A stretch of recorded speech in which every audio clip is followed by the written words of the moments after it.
ఉన్న బంగారాన్ని విడిపించి ఆ రోజు ఆన్లైన్ రేటుకే మేము కొంటాం. Sharma gold company. నమస్తే, వెల్కమ్ టు సుమన్ టీవీ. నేను మీ యామ్ని. ప్రస్తుతం మనతో ఉన్నారు ప్రముఖ ఆధ్యాత్మికవేత్త, ప్రముఖ జ్యోతిష వాస్తు పండితులు బ్రహ్మశ్రీ వేలూరి రవికిరణ్ శర్మ గారు ఉన్నారు. గురుగారితో మనం మాట్లాడదాం. నమస్కారం గురుగారు. నమస్కారం గురుగారు, ఈ క్రోధీనామ సంవత్సరంలో అసలు సింహరాశి వారికి ఏ విధంగా ఉంటుందండి? ఈ రాశి వారికి సంబంధించిన ఆదాయం కానీ వ్యయం, రాజపూజ్యం, అవమానం గురించి తెలియచేయండి. ఆదాయం 2, వ్యయం 14, రాజ్యభూజం 2, అవమానం 2గా పరిగణించబడుతుంది. అయితే సింహరాశ్యాధిపతి ఎవరండి? రవి. ఈ రవి అవటం వల్ల ఈ నవనాయకుల్లో మంత్రి శని. శని అవడం వల్ల తండ్రి కొడుకులు బద్ధశత్రువులు. ఈ రీత్యా చూసుకున్నట్లయితే ఈ సింహరాశికి ప్రతికూలతలు ఎక్కువగా ఉన్నాయి ఈ సంవత్సరం.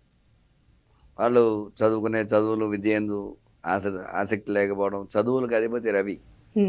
ఈ రవి ప్రతికూలంగా, ఎందుకంటే శత్రువు చూసేసరికి ఏమవుతుంది, శత్రువు రాజయ్య కూర్చున్నాడు, మంత్రి అయి కూర్చున్నాడు.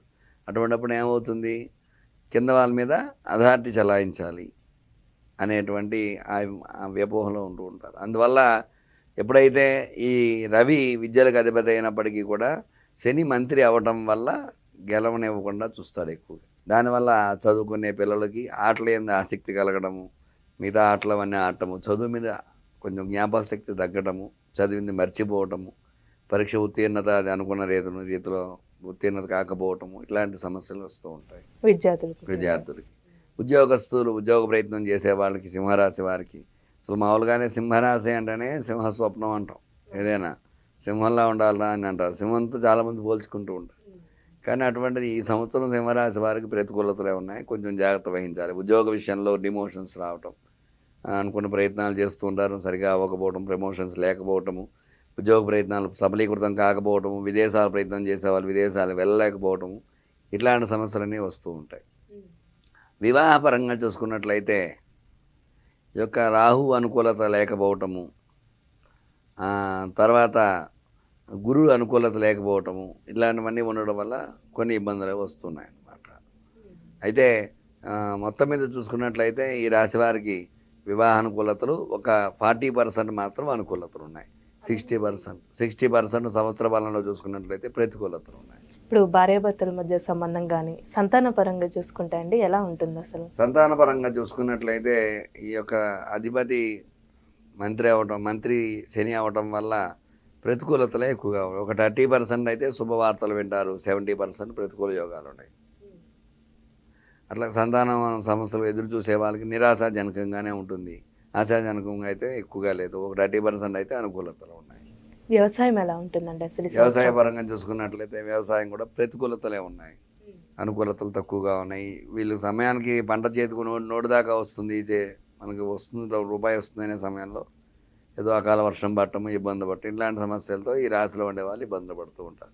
అయితే వీళ్ళ అదృష్టం ఎలా ఉంటుందంటే కోత అంతా అయిపోతుంది, అది గట్టుకు చేరదాని లోపల వాన పట్టుంది, అట్లాంటి సమస్యలు, ఇలాంటివన్నీ ఇబ్బందులతో కొంచెం వ్యవసాయం దాంట్లో కొంచెం జాగ్రత్త వహించుకోవాలి, లేదంటే పంట నష్టపోవాల్సి వస్తూ ఉంటుంది. రియల్ ఎస్టేట్ రంగం అసలు ఎలా ఉంటుంది?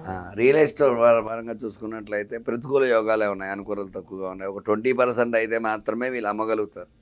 80% ప్రతికూలతలు ఉంటారు. వీళ్ళు ఏవైతే రియల్ ఎస్టేట్ భూములు క్రయ విక్రయం చేద్దాం అనుకుంటారో రిజిస్ట్రేషన్ సరిగ్గా కాకపోవడం, ఇట్లాంటివన్నీ జరగడం, కొనాలనుకునే వారికి కూడా నిరాశాజనకంగా ఉంటుంది.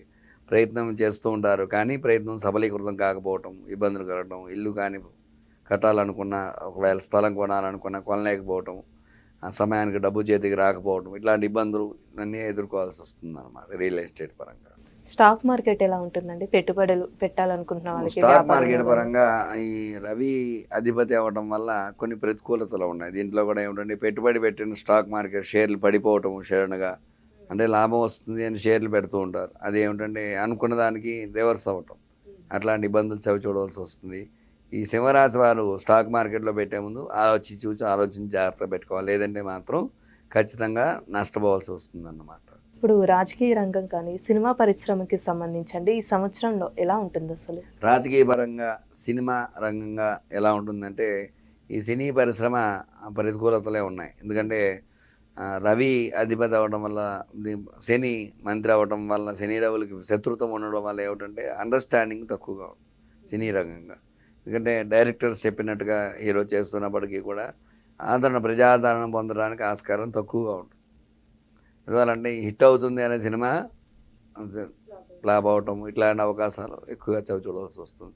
అనుకూలత ఏది లగ్న బలం ఉంటే మాత్రం ఖచ్చితంగా హిట్ అవుతుంది. లగ్న బలం లేకపోతే మాత్రం రాశి బలం, అంటే రాశి ఎలాగో లగ్న బలం కూడా దానికి ముఖ్యం. జాతకంలో లగ్నం కూడా చూడాలి. ఈ లగ్నం ఎప్పుడైతే మనం చూస్తూ ఉంటామో లగ్న బలాన్ని బట్టి అనుకూలతలు వస్తూ ఉంటాయి. ఒకవేళ లగ్నం ప్రతికూలంగా ఉంటే మాత్రం మనకి ఇబ్బందులు చూడవలసి వస్తుంది అన్నమాట. అంటే రాశి వారికి అండి ఆరోగ్య సమస్యలు ఏమైనా ఉన్నాయా అసలు? ఖచ్చితంగా ఉన్నాయి ఆరోగ్య సమస్యలు.